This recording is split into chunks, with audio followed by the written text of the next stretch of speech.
Social media da thagalakpa tongan ba I pausing miyamgi mafamda thamjari ahanbada ngasi ayuk anganba ayuk pung 8 makhai muktaba matamda Sisipurgi manung channel leiba B Faisamgi PK Bank ground da kuki masa ama drug overdose satuna siramle mahakna siramliba mafam aduda syringe amadi beer can chu leiramki Mathangda Mingsel Kanglaipak Arambai Facebook page tagi lokhatjaraga hauzik Burma da khuthoknari kuki gi khutlai ani laure ibudau pakhangba amadi lining thau khurambiu Mathangda Manipur Balance Facebook page tagi lokhatjaraga fashion designer ama nongmaina kaplamle khumbong PIC mamangda sakhangdaba singna mioi ama nongmaina kaplamle hairi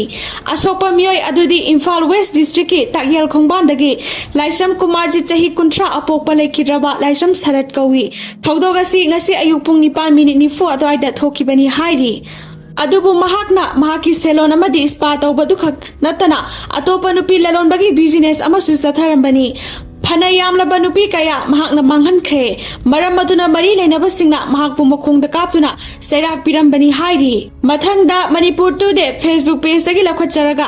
Bangladesh ki Sonali Bank lut tawbada chenaba cookies in Army's Women's Wing Coordinator Akimbam chahi 19 Bangladesh ki Bandarban Sadar gi manung chanba Laimi Paradagi ayuk anganbada Rapid Action Battalion RAB na phare Sonali Bank lut tawkibaduda cookies in Army gi nupi members sing yawba CCTV camera da ukibani Yanaba amagi matung ina Laimaram waroi singda AR thamkhre tha asigi 12 da Gorkha regiment loktoklaga kuntra humdoi suba Assam Rifles thamlagani harakpadagi khungang asigi praja singna khongjang kya sangsin kiba adu DC Bisnupur SP Bisnupur OC Nambol Assam Rifles CO Laimaram waroi sing club amadi Manipur Maira Paibi singa DC office da apunba mifam ama phamlaba matung da yanaba amagi makhada AR thamba haiba warep lepna khre karigumba AR na prajana pamdaba thabak thoram chathaklabadi khudak talok thokpa hainasu yanakre loisilakpada mamang sahigi me mari da thokiba thoaningdaba thodok amada kuki nupi anibu mafi thongdana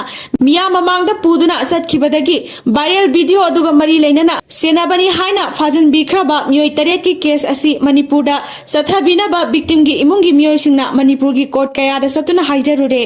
adubu court amatana victim family singi wakat putabi dre haina JC na pendaba phongdorakli